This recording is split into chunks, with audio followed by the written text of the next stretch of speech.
So welcome everyone to the Center for Governance and Markets second live virtual conversation, which will focus on the plight of the Uyghur Muslims in China. We are delighted to host this event alongside several important partners. At the University of Pittsburgh, we're thrilled that the Center for Russian, East European, and Eurasian Studies has joined us as a co-host. We also have two very special community partners who are with us today, the Islamic Center of Pittsburgh and Congregation Beth Shalom here in Pittsburgh. My name is Jennifer Brick Murtazashvili, and I'm the director of the Center for Governance and Markets, which is a research center just recently established here at the University of Pittsburgh. The mission of our center is important to understanding why we created this event the way we did. Our aim is to understand the diverse institutions and governance arrangements that affect social order and human well-being in the United States and around the world. We generate knowledge of ways individuals and communities overcome challenges to living free, prosperous, and peaceful lives. We do this through three things: through cutting-edge research, by bridging the gap with the policy world, and through deep community engagement. We try to understand what's going on in societies around the world by engaging communities where we work, whether this is in Pittsburgh or somewhere else around the world. It's important for us to elevate local voices and those with extensive field experience. The COVID crisis gave our center a bit of a crisis as well. How can we engage in communities while we're all locked down? So the internet and these webinars have been a really wonderful medium for us to connect with people with diverse voices around the world. Now, just a little bit of background about this event. We had originally scheduled this event.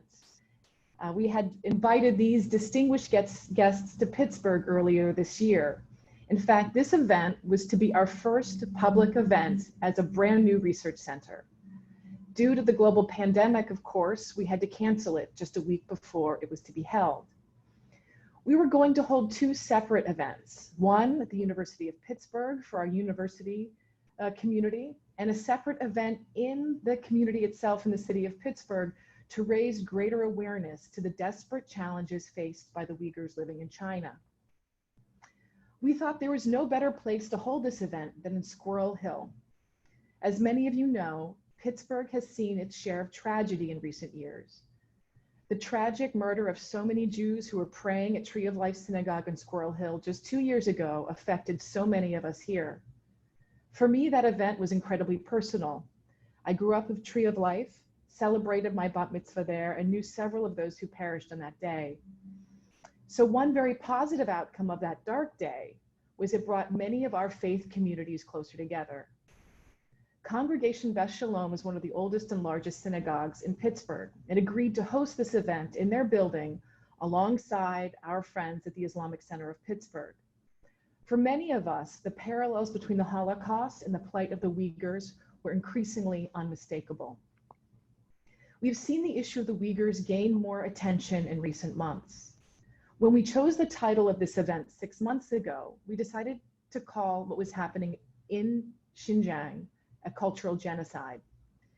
But in recent weeks, we've seen both major presidential candidates begin to use the word genocide almost without qualifiers to describe what's happening. I don't want to speak too much about these issues because we have such distinguished experts and witnesses here to share their insights. So without further ado, I'd like to introduce our speakers. First, we'll hear from Mr. Nury Turkel, who will frame these issues for us. Mr. Turkel is a commissioner on the United States Commission on International Religious Freedom. He's a lawyer and Uyghur human rights advocate.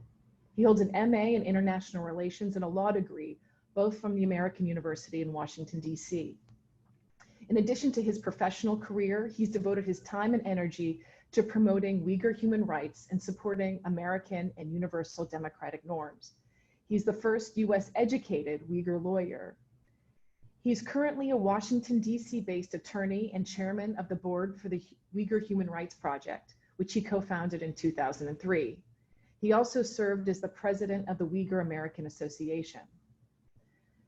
He was born in a re-education camp at the height of the Cultural Revolution and spent the first several months of his life in captivity with his mother. He came to the US in 1995 as a student and was granted asylum in 1998. Second, we'll hear from Professor Sean Roberts, who will discuss why this is all happening and put it into greater context in terms of Chinese counterterrorism strategy. Professor Roberts is Associate Professor and Director of the International Development Program at the Elliott School of International Affairs at George Washington University. He's the author of the book, The War on the Uyghurs, China's Internal Campaign Against the Muslim Minority, which is coming out next week from Princeton University Press. Professor Roberts is a cultural anthropologist with extensive applied experience in international development work. He's conducted ethnographic fieldwork among the Uyghur people of Central Asia and China during the 1990s. He's published extensively on this community in scholarly journals and collected volumes. And in addition, he produced a documentary film, which you should all check out. It's available on YouTube, entitled Waiting for Uyghurstan, which came out in 1996. And finally, we are thrilled and honored to welcome Ms. Mihrigul Tursun. She is a native of Xinjiang and came to the United States not long ago. She will speak about her personal experiences in re-education camps in Xinjiang over the past several years. And so it's very important for us to have this voice sharing personal experiences about what is happening today in Xinjiang. So without further ado, I'll open the floor to Mr. Turkel. And after we hear from our three panelists, we'll open the floor to our colleagues from Congregation Beth Shalom and the Islamic Center of Pittsburgh, who will be able to ask questions before opening it up to the general audience. So everybody, if you have a question, please write them to us in the chat function where you can ask questions. And then we will ask these questions to panelists as they come into us. So thank you so much for joining us. And Mr. Turkel, without further ado. And it's an honor to be able to join you and my esteemed colleagues, Professor Sean Roberts, my good friend Mihrigul Tursun, in this important discussion. I'd like to also take this opportunity to thank your team for trying so hard, investing so much time to organize the event that we canceled, and today is a virtual event. I'm also grateful for our co-sponsors for co-sponsoring this event and able to join us. I am going to give a brief introduction of the Uyghurs and their homeland, and a little overview of how did we get here and what is happening to set the stage. The Chinese government has been having issues in plain English with the Uyghurs for at least 5-6 decades, as long as I can remember. The Uyghur people are a Turkic people, share a history, culture, religion with the Central Asian Turkic peoples in the former Soviet Union and now the country known as Uzbekistan, Kyrgyzstan, Kazakhstan, and others. To the Chinese government, throughout the history, Uyghurs being different was not acceptable. They always had the others mentality when they're formulating various policies in the different period. And the Chinese government find the Uyghur people's ethnic and religious background as a kind of sign of disloyalty. In the 70s and 80s, in post 9/11, and now most recently have a different ways of labeling the Uyghur grievances, Uyghur legitimate demands. During the earlier period in the 1980s, there's sort of a relaxation in their policies in post-Cultural Revolution period. They allowed the Uyghurs to use the Uyghur language in education, restored some of the historic sites, including those two mausoleums in my ancestral hometown, Kashgar, one for Kashgarlı Mahmud, the other one for Yusuf Hasacev. And also they allowed the Uyghurs to restore some of the music, the arts. 12 Muqam was restored kind of orchestrated in a professional fashion during that period. And being able to speak Uyghur language and manage to conduct a daily a normal life was not something that the government was meddling. Even though there's a discrimination, there's types of, racial profiling was still was in place in various levels, but some of the basic freedom that the Uyghurs don't have today was part of the daily lives. And then after the change of the international political environment in post 9/11 world, the Chinese find a gap in logic, opportunistically use the global political environment and advance its political agenda.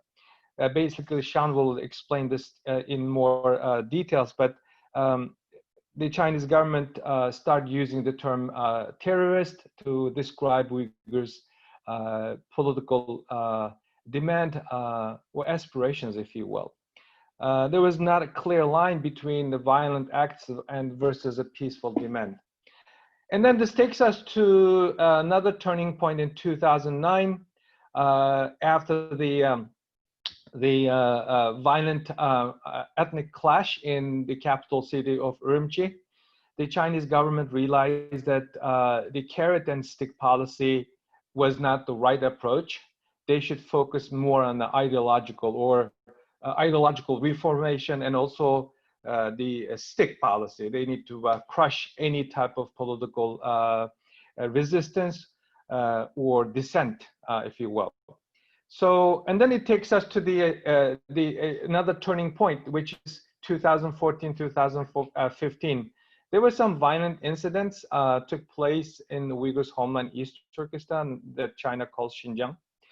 And during that period, there's something interesting also happens. That Xi Jinping visits the Uyghurs' homeland, as the official Chinese leadership does. He goes to the Uyghur families and sit around the Uyghurs wearing a hat and eating Uyghur food and speaking Uyghur. Based on various reports, Xi Jinping himself was a little disturbed, and he said something along the lines of why they are still Uyghur, why they're not being assimilated.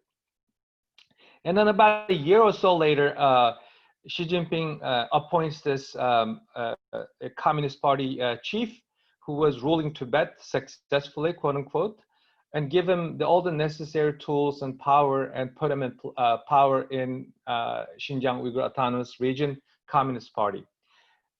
He is the one who has been recently sanctioned under the Global Magnitsky Act.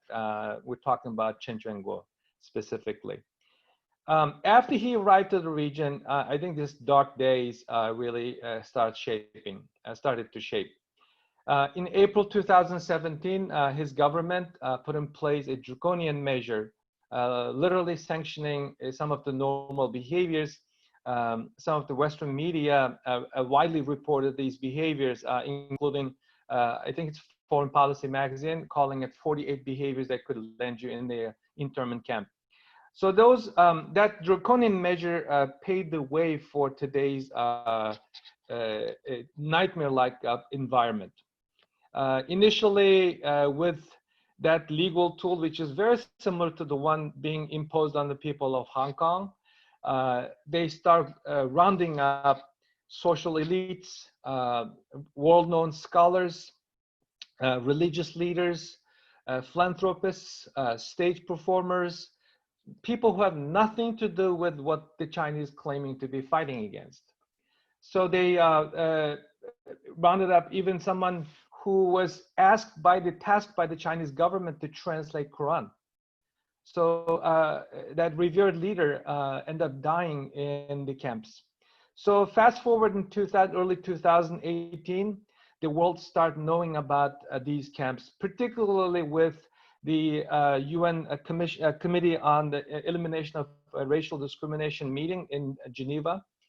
A US lawyer who was a part of the leadership at that committee made a statement challenging the Chinese government for creating this no rights zone, up to 1 million people being locked up. So with that, the world, the international community start paying attention to it. Before that, sounding alarm type of statement made by Mrs. McDougall, the journalists, investigative journalists from various newspapers, I have tremendous admiration and respect for them. Some of their reporting cost their jobs in China. They have been kicked out of the country, including Wall Street Journal journalist Josh Chen, Jerry Shih of Associated Press, then now Washington Post, and few others kicked out of the country for their reporting. And also scholars like Sean Roberts been reporting, talking, writing. We had a group of scholars had meetings and publications, op-eds, sounding the alarm. And also we had victims of these camps publicly testifying. So in 2019, we got into a very different stage with congressional testimonies and camp survivors like Mihrigul Tursun, and leaked documents last November published in the New York Times and ICIJ later early this year. And now we got into completely a different environment. So what is happening? The Chinese government claims that they are fighting against extremism, terrorism, and separatism. And they've been saying it basically 5 times to try to make the world to believe this is the genuine intent. But when you look at the actual pool of population, the type of people that they locked up, it shows the Chinese claim has nothing to do with the reality. So what they have created today is 4 types of camps. One is the actual concentration camp.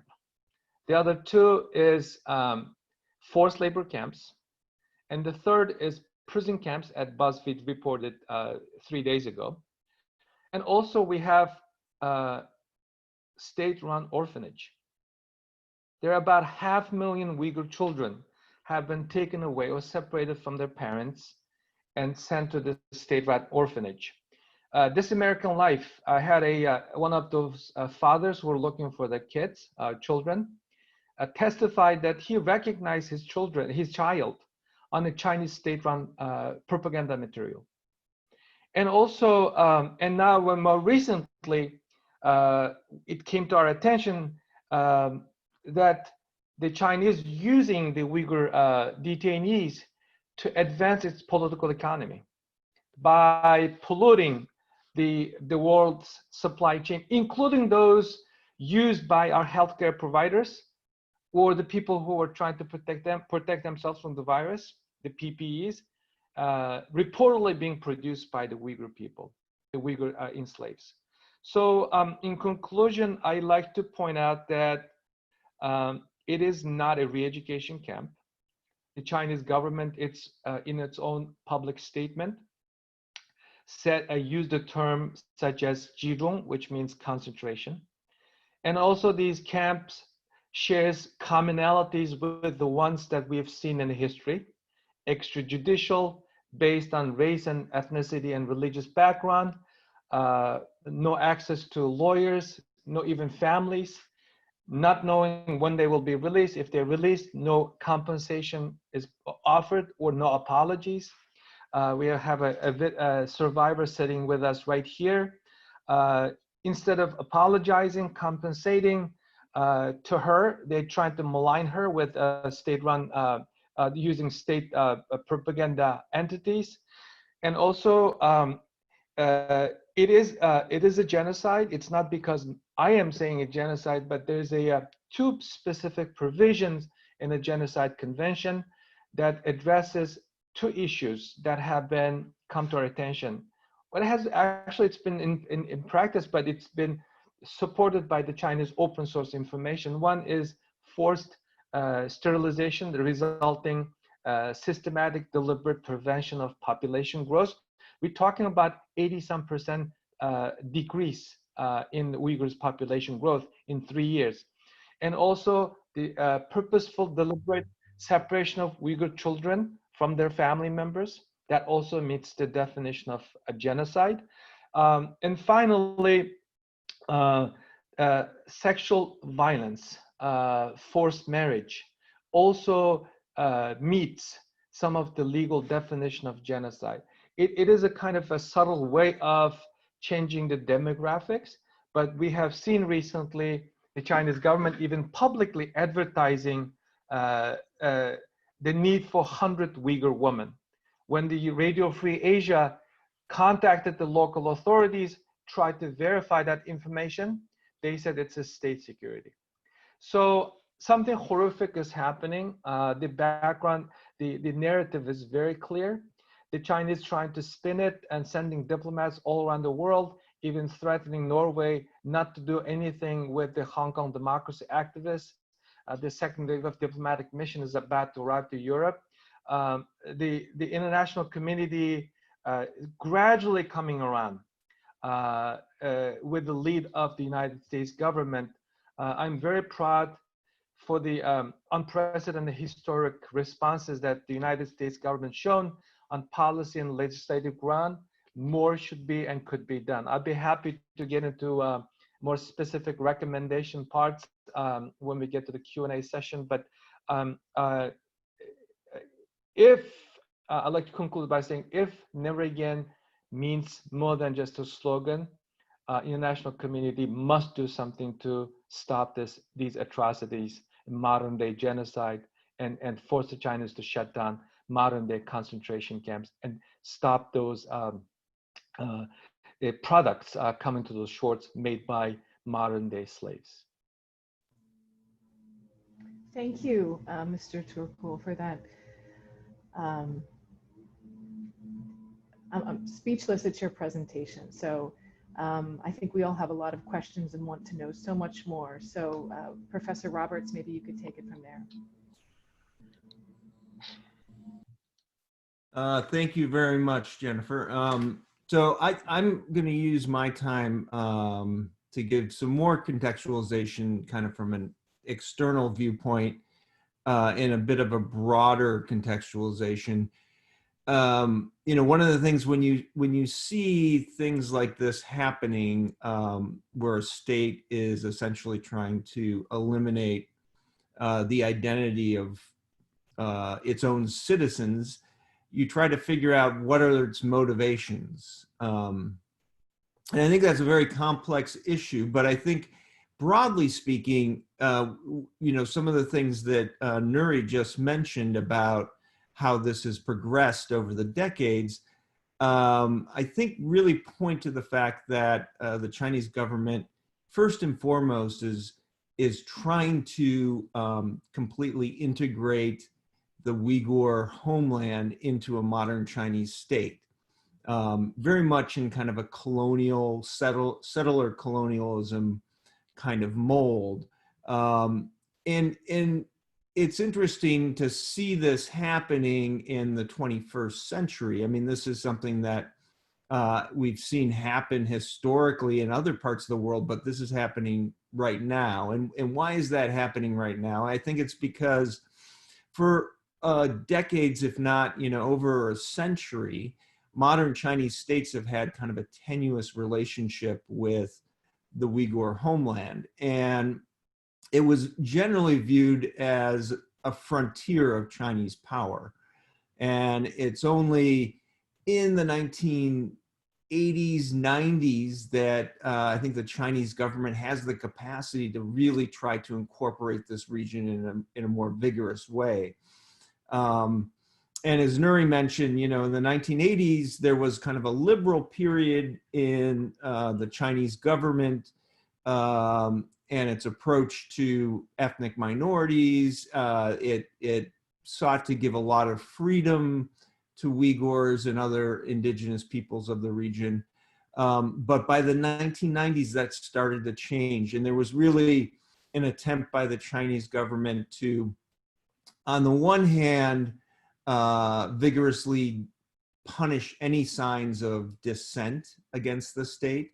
And on the other hand, try to assimilate the local population, first and foremost by incentives, you know, so as Nury mentioned, kind of a carrot and stick approach.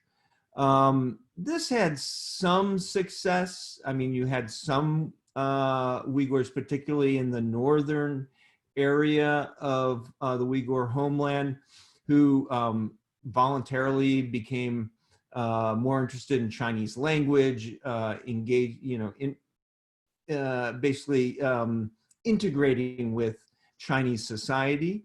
But there was also a lot of resistance. And as Nury also mentioned, a major turning point was in 2002 when the Chinese government was able to get international recognition, particularly from the United States, of one group of Uyghurs, a very small group and little known group of Uyghurs that I talk about a lot in my book, who were in Afghanistan trying to unsuccessfully initiate kind of an insurgency to liberate the Uyghur homeland from the Chinese government.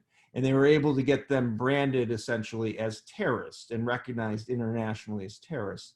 And that had, I think, an important influence on the situation, because consequently, the Chinese government was able to portray any signs of Uyghur descent as extremism or terrorism, which, of course, in the context of the global war of terror, allowed a lot of leeway in terms of ignoring human rights. And it also created a situation where Western governments who were also abusing human rights through the global war on terror were unable to legitimately challenge China on this point. This, of course, predictably created more tension in the region, and that kind of gradually increased the violent clashes between Uyghurs and largely police. I think you could characterize it less as violent resistance and more akin to what we see in a lot of the United States in African American communities between the police and African Americans who feel they're being targeted by the police. And so you had this, kind of escalating violence between police and Uyghurs, particularly in southern rural areas of the Uyghur homeland. And increasingly, the Chinese government would portray this more and more as a terrorist threat. And then also being able to say that there's a terrorist threat within the population means that the state is able to violate everybody's human rights by starting to surveil people, ethnically, racially profiling them. And I think you really see this kind of escalate up to 2017, where the Chinese government seems to have said, all right, the only way to really integrate this region is to essentially get rid of the Uyghurs. And, it's not getting rid of them in the sense of the Holocaust necessarily, or it has not been yet, where you're seeing an attempt of mass extermination, but you are seeing very definitely acts that are trying to destroy the collective identity of Uyghurs and to destroy its culture, and also to kind of remove any signs of Uyghur culture from the homeland, which I think the Chinese government really wants to integrate as a generic part of a unified China. Now, that's a process that I think indigenous peoples around the world have experienced in the past through colonialism, but it's noteworthy to see this happening in the 21st century and happening with the technologies of the 21st century. So, the surveillance that's happening in the Uyghur homeland is using cutting edge technology, artificial intelligence, It's using all kinds of electronic surveillance, and yet the net result is the same as you would have seen with, you know, Native Americans, natives in Australia, Latin America, and, you know, not necessarily completely exterminating them, but certainly decreasing the population and marginalizing those who remain. So they become essentially not a factor. And on that point, I just want to make a comment about how we characterize what is happening. You know, I mean, of course, when we talk about genocide, people first and foremost think of the Holocaust. Yet it's also very much a term that's used in terms of the disappearance of indigenous peoples, basically forced and violent disappearance of indigenous peoples around the world through the process of colonialism. And I think that that's what we're definitely seeing happen to the Uyghurs inside China today. And for this reason, for example, in my book, I note that I use the term cultural genocide because I don't think there's, you know, really that liquidates the idea of what's happening or softens it at all. In fact, Raphael Lemkin, who coined the term genocide, you know, really characterized it as the destruction of a people. And that does not necessarily mean just the mass extermination, but destroying their identity, destroying their social capital, and basically marginalizing them within society. And I think that that is, you know, a very accurate way to describe what is happening to the Uyghur people today. And I do think that it's very important that the international community speak out about this and challenge the legitimacy of doing this in the 21st century. So thank you very much, and I look forward to your questions. Great, thank you, Sean. Mihrigul.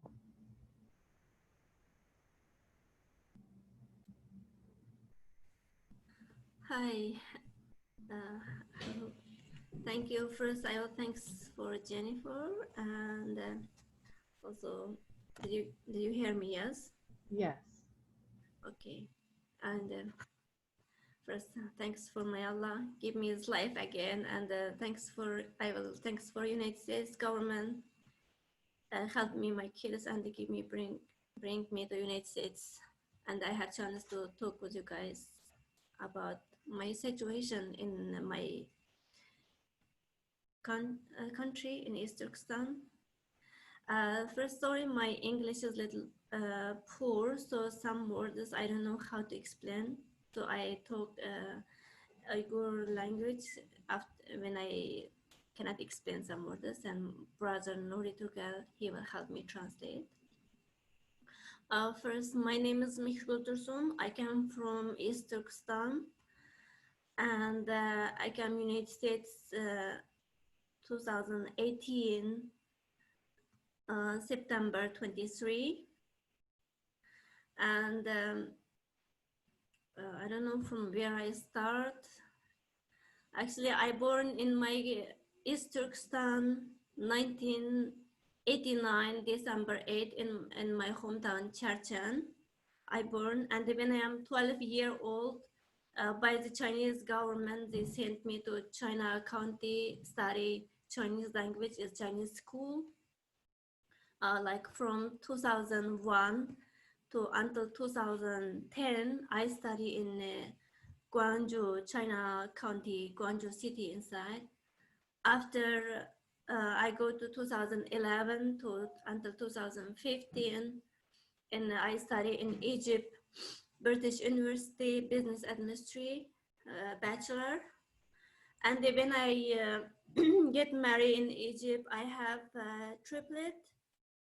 I have 2 boys, 1 girl. They born 2015, March 12 in Egypt. No, March 15 in Egypt. Then because I cannot care about my 3 kids in Egypt, so by my father, mother wanted me must come back to our country. We will help your kids. Because of this reason, I go back to East Turkestan, from Egypt to East Turkestan 2015, March 12, I go back to with my triplet, my hometown. Then this second day from Egypt, I left to March 12. March 13, I arrived to our Urumqi airport, East Turkestan. Then from airport, by the Chinese security police, they take my triplet another way, and they take me to another way to want me ask question. From the airport, they about like 3 hours, they ask so many questions about my personality, and then as a 3 hour, I don't I don't know about what happened my triplet, where is there. I ask, they don't answer. I don't get any answer. At that time, because they boring only 45 days, they need to breast milk, they need me, my kids need me, but they didn't give me. Then from airport directly take me to in my hometown, East Turkestan, Urumqi present. Sorry, I get a little nervous because it's not easy to tell everybody what happened for me, because every time when I talk about this, I remember this time. It's okay. We can take a break if you want. No, it's okay. It's okay. Okay. Then I am in Urumqi present. That time when they take me to present, they give my hand clap, and stick my mouth and give my head black hot, and take me to Urumqi present. After more than 2 months left, they give me a release because they say the Chinese police say my kids have sick, they are in the hospital, so they give me like a little time release, but I am the blacklist person. I cannot use, I cannot have passport. They take my passport and my ID, Chinese ID, and I cannot use any cell phone. I cannot go out from my city, any place, from like East Turkestan to any place. And the 24-hour, 2 Chinese police is with me. So they are watching me, where I going, what I talk. And anyway, if I go from one city to one city, I must take the permission from police. And they are watching me also. And every day, what I do, who I talking, I want to be report for police about everything. Then the same day I go out from prison, I go to directly with my father to in my city, Urumqi Children's Hospital. Sorry. And then there, I take my 2 kids. They have surgery from their neck. The doctor no tell me about why they make surgery and what happened. They don't tell me because the police with me that time.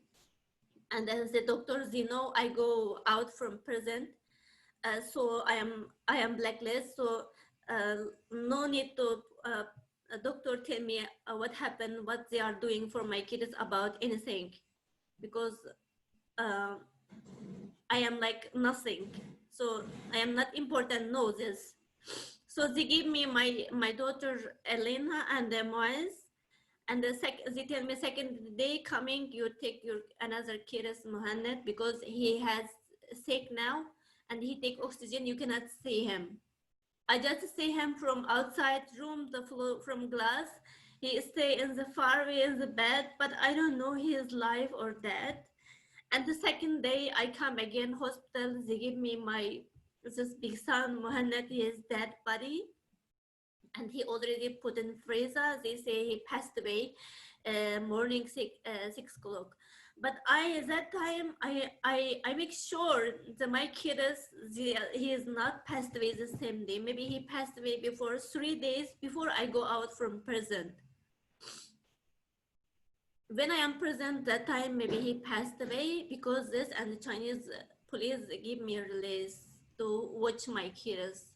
I don't know, but I am thinking like this because I see this happen. After I am stay my parents' home with my 2 kids, one is passed away, but this until I go out from my county, my city, from my East Turkestan, my city, I don't realize one time, like I am stay with my parents' home, the 2 police Chinese officials with me. They are watching me and they are see me. I cannot use phone. I cannot tell even my parents what happened for me in prison. I cannot. I ask even when police why I am in the prison. What happened? What I do wrong? They didn't give me answer. And then second time, 2017, April 17, they take me again to the prison. That time is a 3 day and a night, like every 2 hour, every 2 hour, 5 police change. It's Chinese man change to ask a question. Like this continuous 3 day and a night. They ask me question. I have get torture and the tiger chair I get, and then I have bit Urdu deganni nimdaydi Nury aka? I don't listen to your voice. I have get electric charge torture and mentally and physical torture. Yeah. And inaklag urub hitting me on my face and subject me to physical abuses. and then they give me one white small medicine, give me eating after that, and then They use the attack dogs to scare me after giving me that mysterious pill. But after that, when I take this white medicine, I don't have any feeling. If even he will beating my face, or he speak me bad, or he give me my face like water, I don't have any feeling. And they ask so many questions. I don't know what I answer because this after I take this medicine. Sorry. After that, after 3 days, they take me to our like in Xinjiang hospital, city hospital. They check our blood test and like water test and the DNA, and check our kidney and the heart and the whole body, and especially like woman can give baby or no, this place everything. They check everything. After that, they take me to prison, and the second time I am in prison, number is 210. When I go this prison, like behind me right side I have 211, and the left side 209. So I am in 210 prison number. I understand that time when I go this place, this prison, like have more than 400 room, and every room, my room, I don't know another room has how many people. In my room at like 430 square feet big, and we stay 68 women together, and the young one is 17-year-old, and the old one is 62-year-old woman. All women no have hair, like they were scanning, and his eyes everything black, and like everyone is like waiting die. When I enter first day, I am very scared. And then because they are telling me, don't worry, they beat you, they give you torture. They just speak normally. After I understand, actually they are inside, have so many women. Someone is this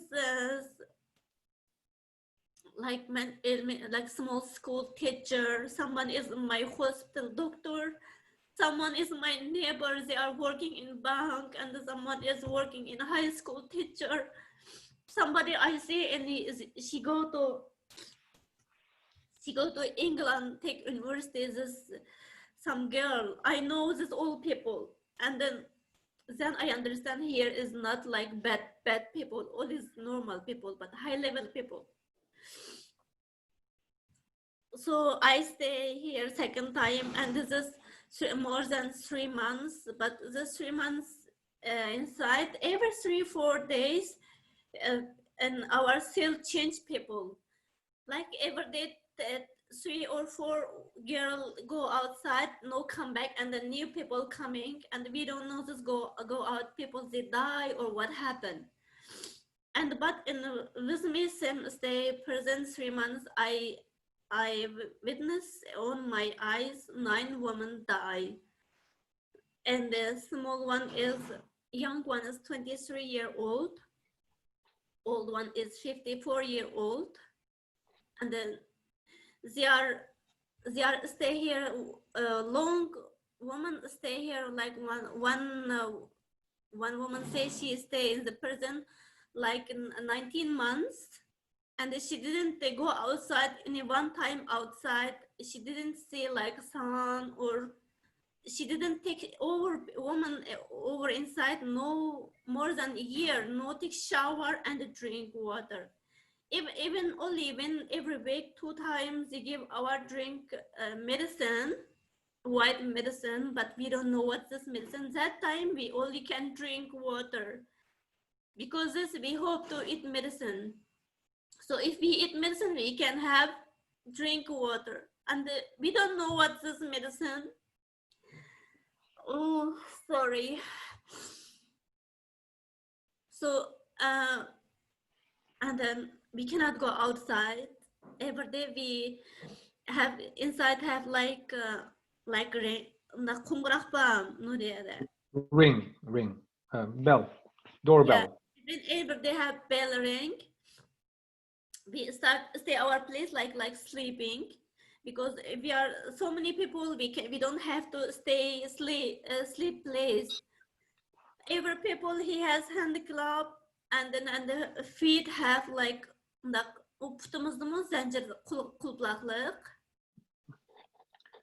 They also, our feet are also tied. and from feet to hand club together zincir bilen ulaqlıq joğun. Yeah, they are the handcuff are connected to the to our feet that are also tied up. Yeah, even when we stand up and not ears, all this carry is like maybe 7 kilos, so heavy, and we cannot carry. And when we stand up, also not cannot stand up straight, because this reason until now my 2 hands and my 2 feet and my back very pain. Until now I cannot sleep normal every night, because I don't know what time I die. I waiting die like this. And so is this room inside have 4 places, have cameras. They are watching us 24 hours, and the 2 place room is 2 place have voice. Everyone, for example, when we talking with some woman, when Fatima, she dies at time, she flow down, and I coming near to him, Fatima, please speak, please say anything. So they are listened to. So because this, we cannot, every woman, we cannot talk. What is your name? Where are you from? Why you are here? We cannot talk about our information. Oh, sorry, I get nervous. And then So after 3 months, because I witnessed so many 9 women die, and ever they have in night in this this, like, it's not detention camp. The Chinese says it's a detention camp. It's like this is kill people camp. I just say like this. Every day we listen, so many people have scream, and inside every night the person inside so busy. So many people have run, and the police coming, be quiet, be quiet. Like as they take people go outside, because the cell inside every night is 24-hour light is not closed, open. So one night when I flow down and I look at this door down, have little open, so small, have cannot close everywhere door. It's closed but down is little small. When I looking down, have they carry people from his leg, and they have art has so many blood, and they, after people coming to wash this blood. So I don't know what they are doing. We are all scared. We waiting our die, what time he die. And then after 3 months, because I had so many torture, and I get medicine, and I worry after that I flow down. Then they take me to, after 3 months, I don't remember what happened, why I come to hospital. When I remember, I am in the Urumqi mental hospital. This Urumqi mental hospital from my hometown is 1,900 miles far away. I don't know how they bring me here. And at that time, I remember one Uyghur girl. I don't want to tell her name, but I don't know what she's dead or alive. She's a doctor. She saved my life. She say, I want to help you. Here, every people coming, young man and a young girl, after 3 months or 2 months, they will die. So you are beautiful. You are looks like my sister. My medicine is work for you, please. And then don't tell anybody, don't say anything, but you are safely. After 1 month, my father take me to home, but also police with me. When even I am in hospital, my hand and my feet in this is sleep in bed, have with handcuff.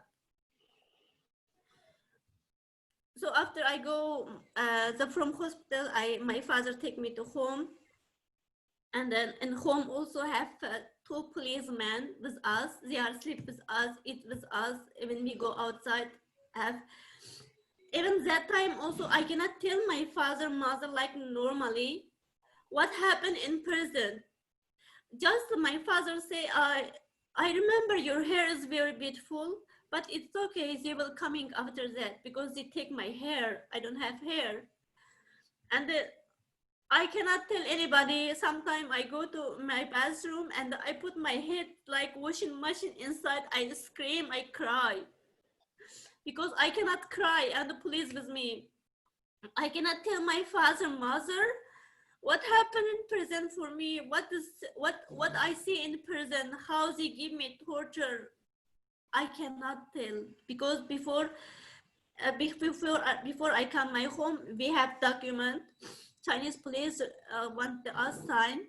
I don't have torture. I don't have anything, and they give us video. They are very nice for me. I go to only like study Chinese technical and study Chinese writing Chinese words. So I am not in prison. I am. They are very good for me. We must sign this paper. And I cannot tell if what happened for me. They tell me if what happened for me in prison, what I see in prison. If I tell my parents, they will take my parents to prison. So I don't tell them. After when I am like 2017, I remember this like December, yeah, September. I will become good at my home and eat good and normal because I don't go outside. And then October, they take me again prison. They take me again prison, and they say now you are become good. Now you can talk with us normally. And then we have a document for you what you do wrong and what is your why you coming here. So you need to sign. And then they give me change orange color clothes. So, and then they say, is this color you like? You remember this color? This is what this meaning? I say, I don't know. He said, okay, this color, you stay forever in prison, or we will give you, if you are nice with me, you can live, but stay forever. If you are not nice with me, and then we will give you that sentences, and you have 3 ways to choose how to die, with gun or with like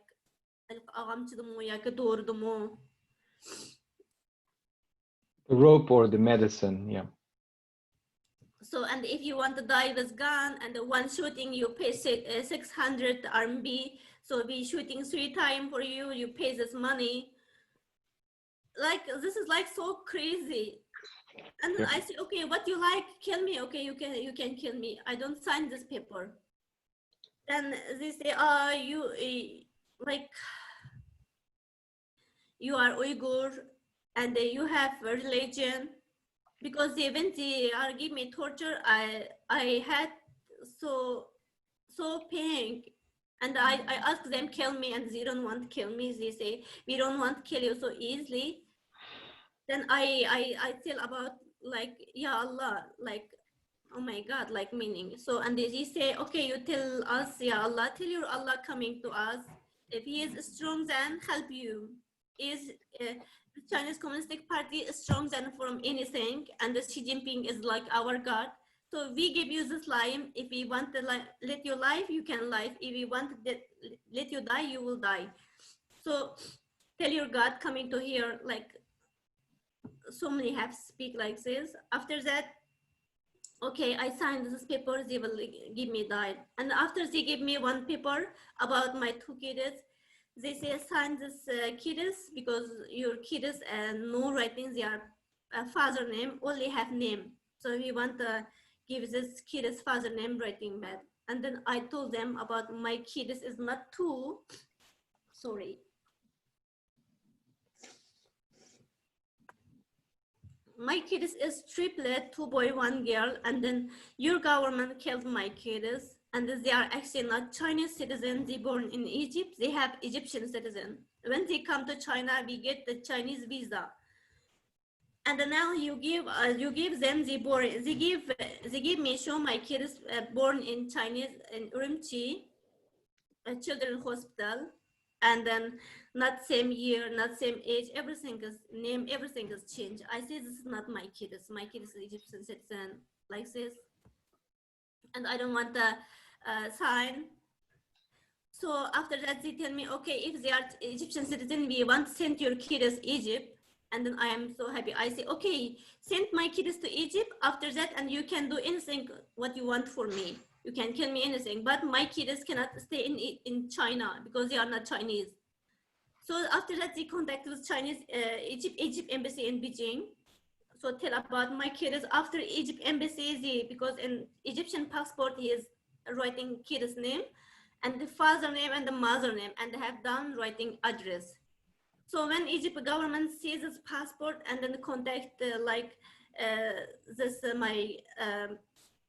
my kid's father and Egypt, and then they are like find his address. After that, let him to coming to Egypt.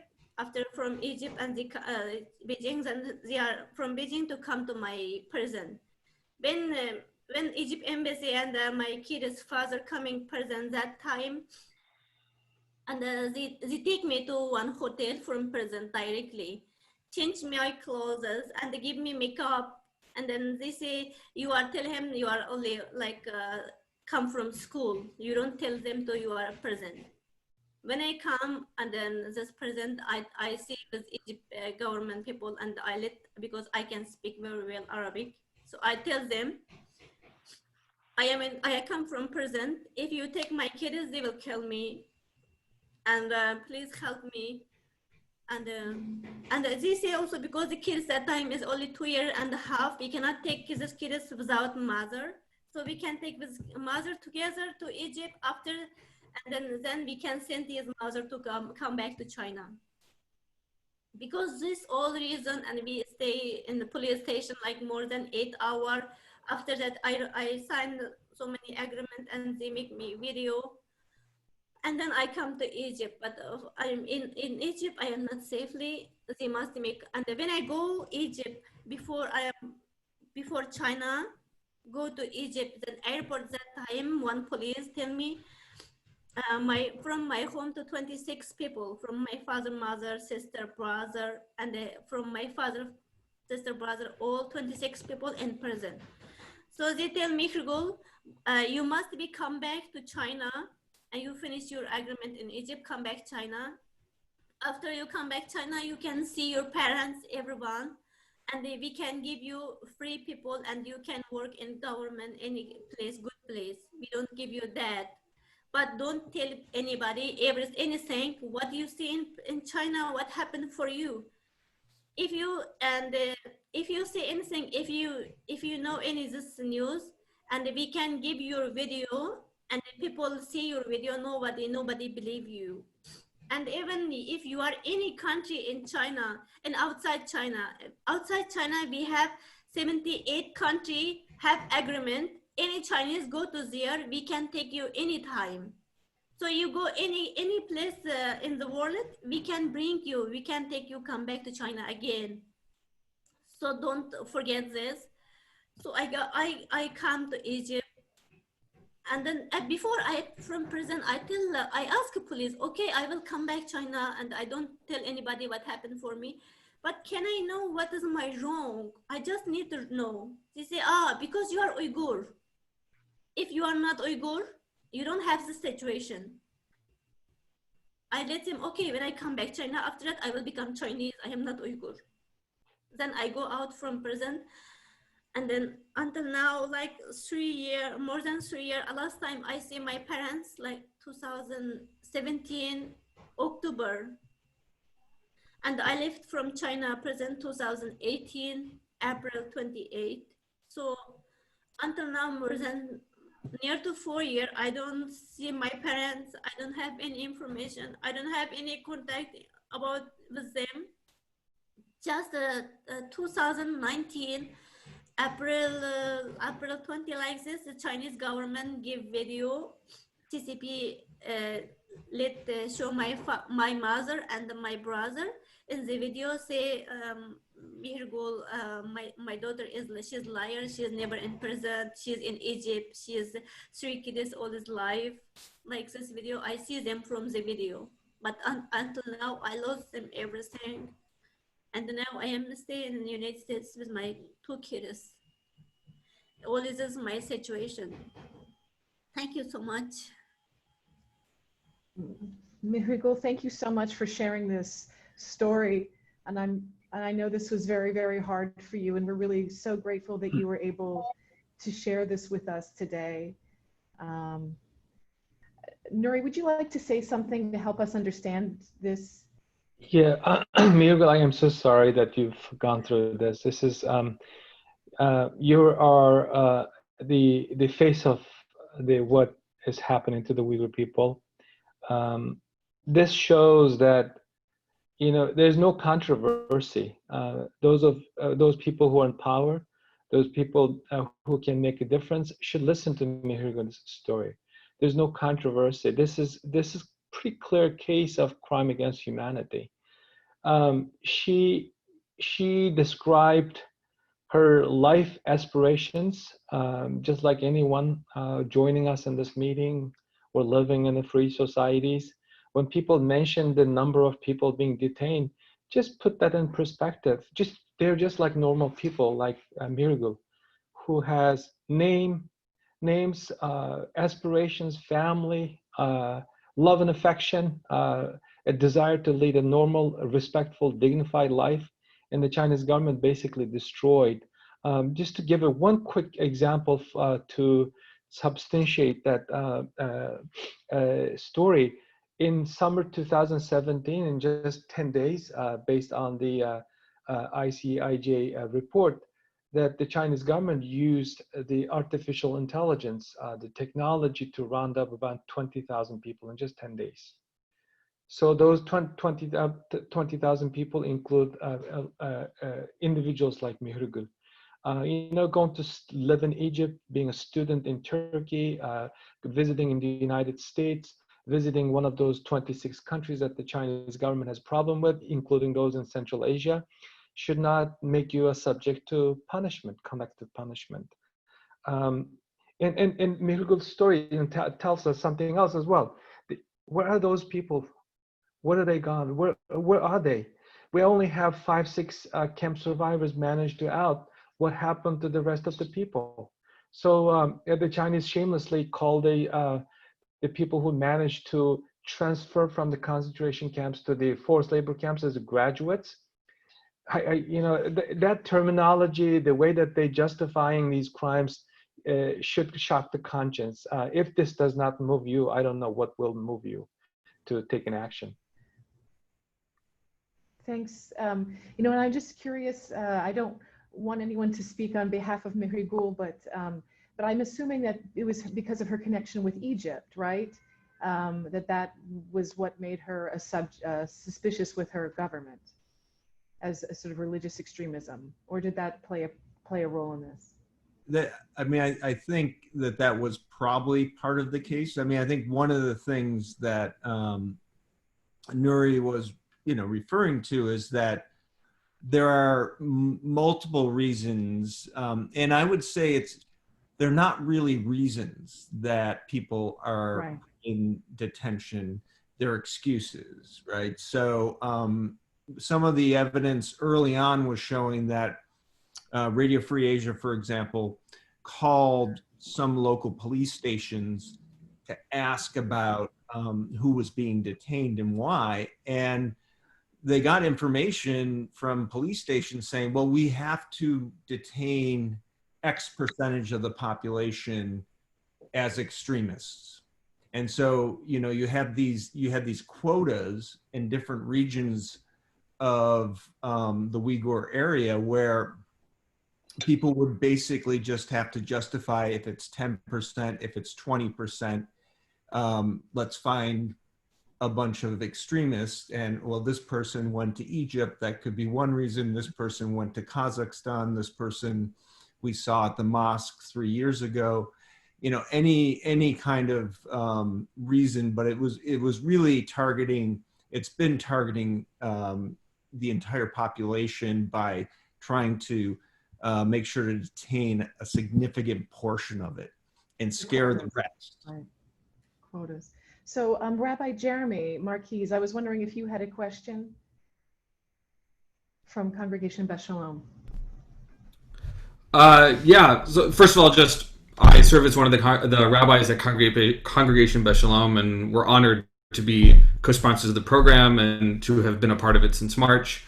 And I just also want to say how grateful I am to the panel for your wisdom and your work, and Mihrigul, thank you for your story, your bravery, and your faith. It's powerful, and we're grateful that you're here to tell us. Just speaking for myself, I'm heartbroken and horrified for you. As my question, I suppose, to all of you, as civilians who don't have the ear of our government, what is the most useful action we could take today? Can I go? Thank you very much, Rabbi, for that question, a practical question. There are a lot of things, the people always said, oh, China is increasingly important player in the global economics and politics and diplomacy and security affairs. Yeah, that might be true, but there's a lot of things that as individuals in a free societies that we can do. Number one thing that I ask the participants or the people who watch this later to do is grab your phone, call your representative to ask them to support or co-sponsor the Uyghur Forced Labor Prevention Act that will address the modern day slavery, the cotton trade, the Chinese polluting the global supply chain, Chinese polluting the global economic system. This can be done. Unless you create a pinch in the economic health of the companies that are supporting this regime, and also this regime using its economic power to buy out silence, engaging in a wolf diplomacy to pressure weaker countries to take a wrong side of the history, we will not be able to address these atrocities. And number two, individually, you should call the White House and call your representative and Matt, the United States government, to pledge that no official would attend a 2022 Winter Olympics unless the Chinese government shut down at least these concentration camps. And three, the campuses, we're speaking at a university organized event, the campuses are extremely important. I've been looking for a movement within the campuses, as has been the case in other social injustices or social issues or civil rights issues, that can be done. And finally, again, this is an academic institution organized event. I call on the professors who call themselves a China expert to speak out, organize events like this. This should not be a matter for concern for a handful of individual professors and scholars who specialize in Uyghur issues and Central Asian issues. This should be the matter for the entire academic world. In fact, that the Chinese government has been very effective in our academic institutions to silence certain individuals, even the student groups, that we should take an action against that. And finally, as a society, interfaith communities, this is exactly what you're doing. Inviting victims, survivors like Mihrigul, to educate public about who the Uyghurs are, what they're demanding, what they've been going through. So these kind of basic things. And also I urged faith leaders. I'm a part of the International Religious Freedom Commission. I encourage our faith communities to publish articles in influential newspapers and also reach out to the business community. American business community has a significant role to play to address these atrocities. Great, thank you, Nury. Imam Chris from the Islamic Center of Pittsburgh has a question. Thank you. Can you hear me all right? Yes.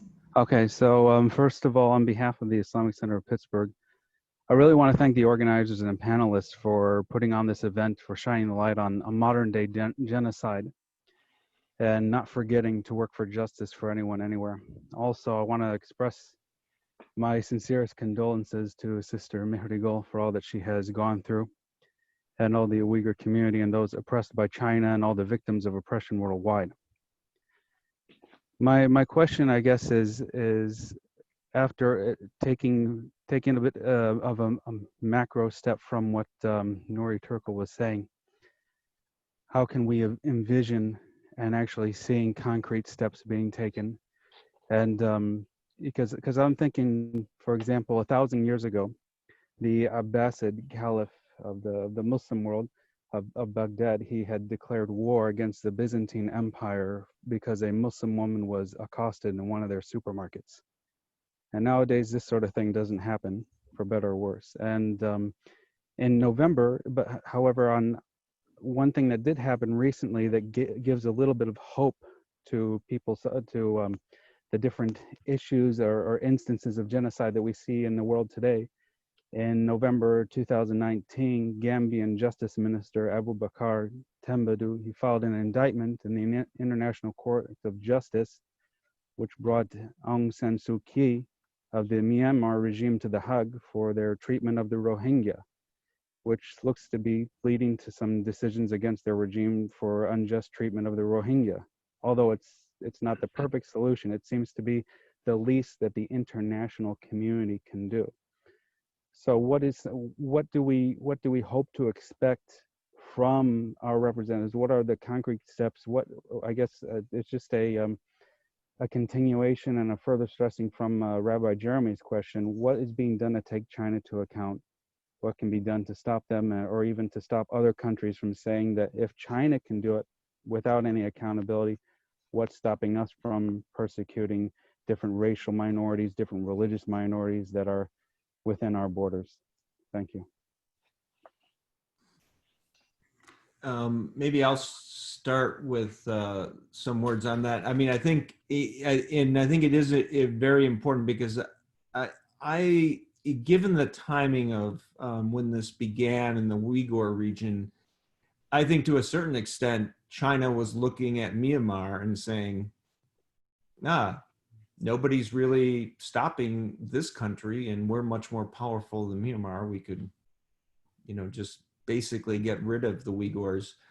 I think one of the problems is actions by states and international organizations are slow. I think they're important. The UN is one place where I think there's right now a serious bottleneck because the Chinese government has established a lot of power inside the UN. And it's basically borrowing from a strategy the US in the past did. It was, using things like foreign assistance and so on to get various countries to vote in their favor, or at the very least, not vote against them. So we've seen really the UN not able to do hardly anything. The US is taking some action. As Nury mentioned, there's a new legislation under consideration that I think would be particularly useful because it targets companies that are complicit in what's happening to Uyghurs inside China. It has another legislation that's already been adopted in the US, the Uyghur Human Rights Protection Act, which is trying to sanction certain people in China who are involved in the Uyghur cultural genocide. But I also think some of these moves by the US have a double-edged sword because China is suggesting that what's happening to the Uyghurs is actually a conspiracy made up by the US government. And that it's part of this growing tension between China and the US. And the problem is this is really a global humanitarian issue. It shouldn't turn into a geopolitical issue. So I think it's really important to see more grassroots activism. I think often about growing up in the 80s and how powerful the anti-apartheid movement was in terms of putting pressure on the South African state. And I could see something similar maybe having a lot of success in changing China's behavior, because when you start boycotting and divesting of critical economic assets to the country, that can really inflict the kind of pain that might make them change behavior. I think that maybe even that kind of activism in today's world could be even have quicker results than was the case in the 1980s. I mean, I've seen, for example, when revelations have come up of things in company supply chains related to Uyghur forced labor in China, companies quickly change that supply chain if they can. So nobody wants to be, I think large multinational corporations don't want to be seen as a party to genocide. So, there's work both to be done in exposing where that's happened and put pressure on companies to disengage with things that are complicit with what's happening to the Uyghurs. If I could add a few, if I add something to what Sean was saying, the Chinese disinformation campaign has been very effective. The Chinese have been successful on two fronts. One, going around the world and telling that this is about national security, this is about counterterrorism, this is about separatism, extremism. Yeah, sure. If you fight against separatism, you lock up a substantial number of Kazakh people, Uzbek people, Kyrgyz people as well. So that's that. And also, they've been so successful using their international, their position in international entities like the UN to buyout silence and also harassing the Australian think tank ASPE just published a report yesterday addressing this particular issue. So it is disheartening on an individual level that the Muslim countries not only taking the right side, but also pampering Communist Party with a lot of public statements. Even Palestinian leader Mahmoud Abbas was in agreement with the Chinese government's treatment of the Uyghurs. MBS, full mouth of phrases when he's after his meeting with Xi Jinping, despite the fact that his name Mohammed is banned in China, his way of greeting, saying Assalamu alaikum, is banned in China.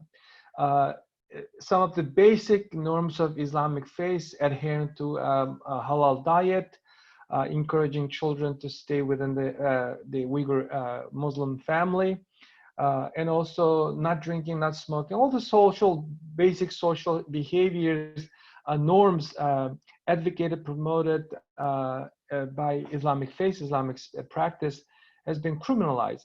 And yet they are on the side of the Chinese supporting.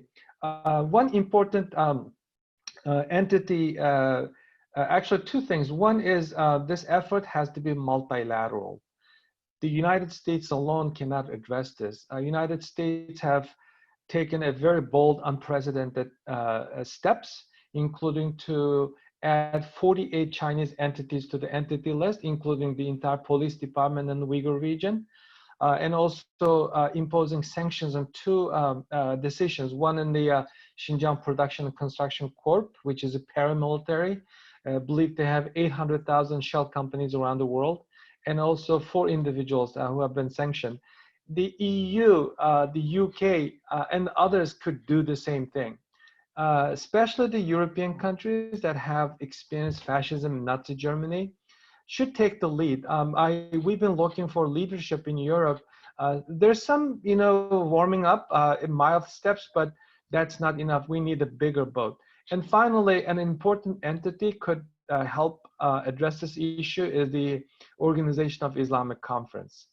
That organization should take a position, realizing that this is not about the United States, this is not about Europe, but this is not about even China. This is about protecting their own religion.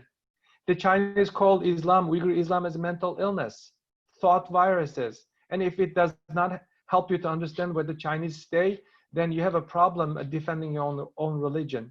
To this day, the mostly Jewish and Christian communities have been supportive of the Uyghur advocacy, including a handful of local Islamic leaders in the United States, but the rest of the world has been still remain to be silent. Great, thank you. We have just a couple of questions. We have journalists joining us from Uzbekistan. We have people joining us from Kazakhstan. We have a former PIT alum from Mongolia, and they're all asking about whether this issue, the persecution that's facing the Uyghurs, is also other ethnic minorities are facing similar confrontations, similar situations within China. And then another question related to that is, what has been the reaction of the Uyghur population in Central Asia outside of China? You want to go, Nury? Let me address the first question. I meant to mention this earlier. This is not about the Uyghurs only anymore. When a government promoting its method, especially the surveillance technology, to other countries, we recently had a hearing. One of our witnesses testified that over 80 countries have adopted Chinese surveillance techniques. So any country, Muslim, non-Muslim, think that this is about the Uyghurs, they're mistaken. The Chinese are coming with their technology to monitor, monitor their citizens and squelch political resentment. And then also the other ethnic group, we're seeing this policy has been expanded. Just a few days ago, Xi Jinping making statement about Tibet, suggesting that a similar policy should be implemented. Hui Chinese Muslims, Christian Chinese community, and now the Mongolian in Mongolian Chinese communities also been affected. This is no longer about only the Uyghur people's issue to deal with. This is coming to all of us. This is affecting everybody's life.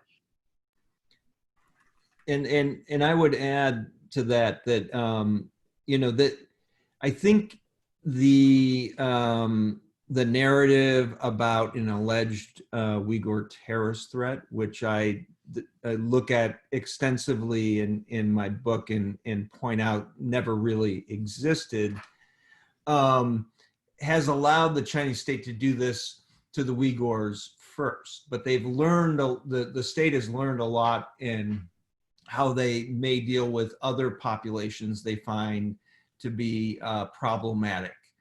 And through the period starting in 2009 and then increasingly since 2009, there's been a group of policymakers in the Chinese government who've been promoting this idea of second generation nationalities policy. And the idea behind this is that they'll often refer to the United States, but the idea is that, you know, why should we recognize people as different ethnic groups? We're all Chinese. The problem is this, you know, this is not a multicultural ideal as much as a monocultural ideal.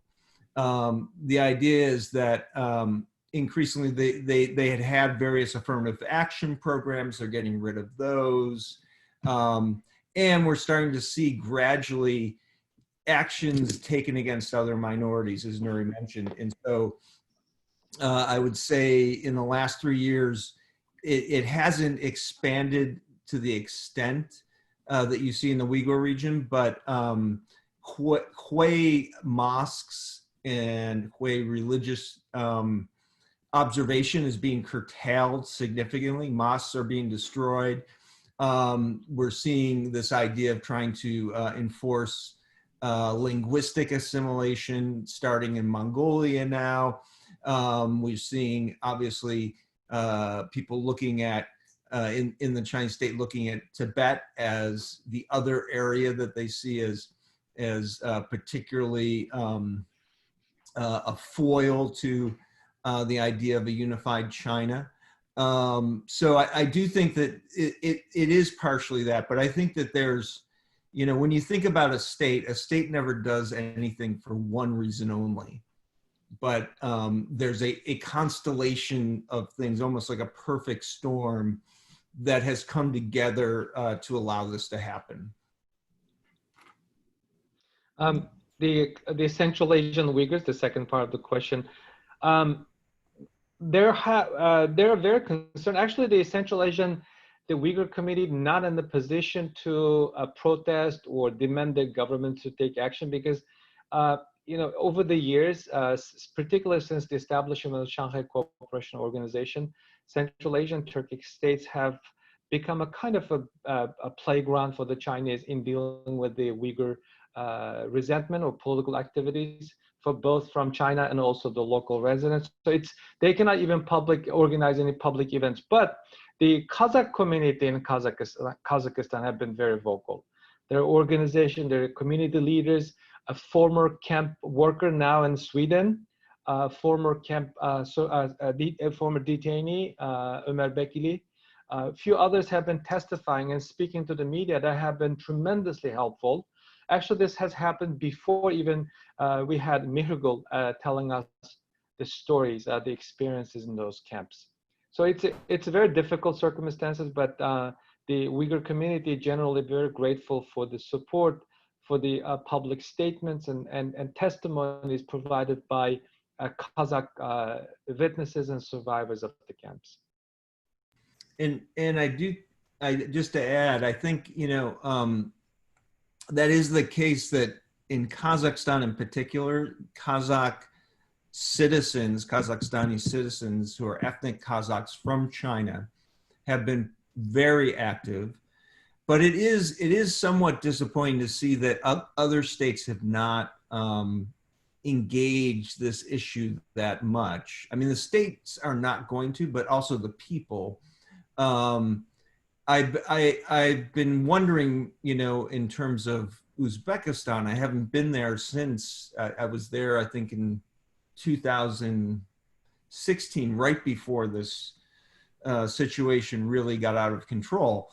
But you know, culturally, the Uyghurs are closest to Uzbeks, and I would think that this would be very concerning for the Uzbek community in Central Asia, but I haven't seen much evidence that there's anybody speaking out about it. I don't know, and Jen, maybe you've seen some articles. I don't know if the Uzbek press is even covering this. There's not much written, and you know, it still remains a very sensitive issue. And you know, in Uzbekistan, there's this issue of getting involved in the domestic issues of other countries. They're very careful about that, and so even with other Uzbek minorities living inside of Kyrgyzstan or China or so forth, they would be very hesitant to say anything. But we are, I think we're seeing more in Kyrgyzstan and Tajikistan, some protests against Chinese labor, which are all of a sudden taking sort of an anti-Chinese tone to them, right? And they're invoking the issue of the Uyghurs because there's resentment against a mine, or there's a resentment against some sort of Chinese investment project. And people are suddenly raising this issue. I think that's sort of what we're seeing more in those other countries where there is more public investment from China. But I am going to leave it here because we've gone over time. I just want to thank all of you for joining us. I want to encourage, we have so many questions that we haven't gotten to, questions about COVID, questions about, there's a lot of questions that people have about policy and how they can get involved and understand more and do more. I'm just so grateful to all of you for being here, so grateful to our co-hosts and co-sponsors for participating in this today. And, you know, Mihrigul, I just want to thank you personally. I'm so sorry for everything that's happened to you. As a mother, it's really hard for me to hear about everything that you've been through. And I'm so sorry that we couldn't meet here in Pittsburgh. We were so looking forward to hosting you and your children and your family, and hoping that we could all be here together to support you as you shared your story with us. So I want to thank you, Sean. It's good to see you again. Thank you, Nury. It's nice to finally meet you. Rabbi Jeremy, thank you. Imam Chris, it's really been an honor and a pleasure to be with you today. And thank you to Sophia Sanders, who helped put this all together and orchestrated this so beautifully. So thank you very much, and we look forward to seeing all of you again at our future events. I'd really encourage all of you to be in touch with our guests today. If you have any questions, if you don't have contact information, reach out to me, reach out to people at our center. We're happy to put you in touch. Thank you again, and hope to see you under better and warmer circumstances. Thank you. Thank you very much. Thank you all. Thank you. Thank you.